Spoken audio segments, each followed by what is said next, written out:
Ouija boards, horoscopes, astrology, tarot cards, psychic readings.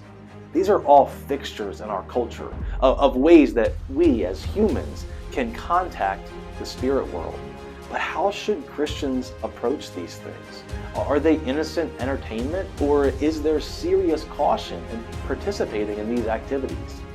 As we begin this session, I'd love for you to consider your approach, your belief. Is there anything wrong with taking part in these activities, or should they be avoided? Why? Let's take just a minute to consider that.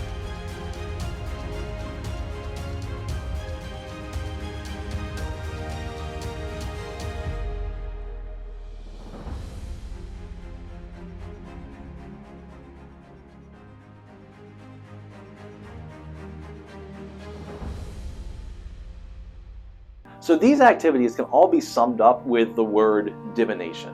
When someone participates in divination, they are trying to conjure up knowledge in a supernatural way.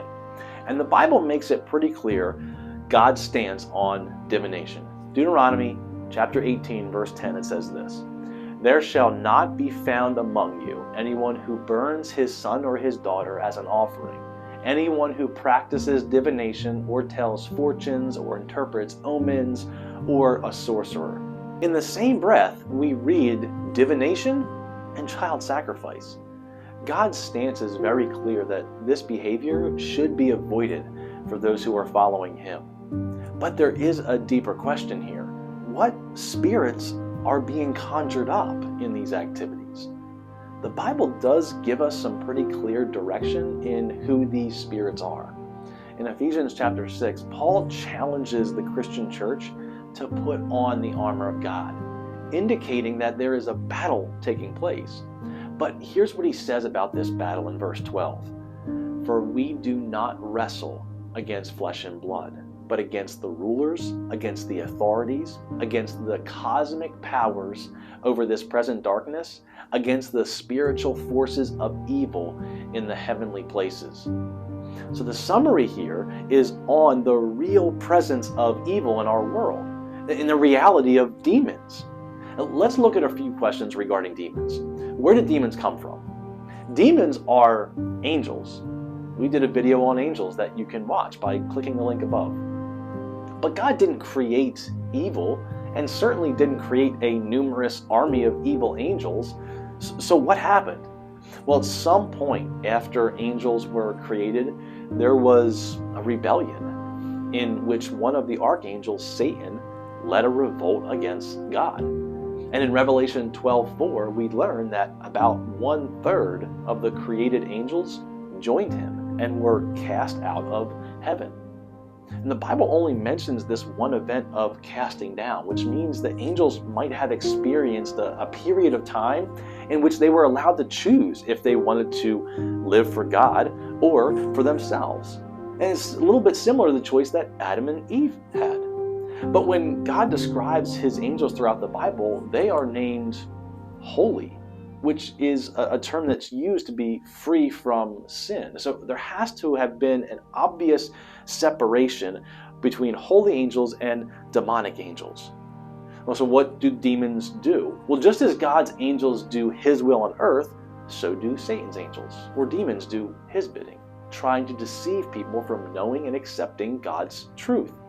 Their behavior is in direct opposition to God, and the Bible describes them as evil spirits, lying spirits, unclean spirits. They promote false doctrine, they attack Christians, and even wage war against God's holy angels.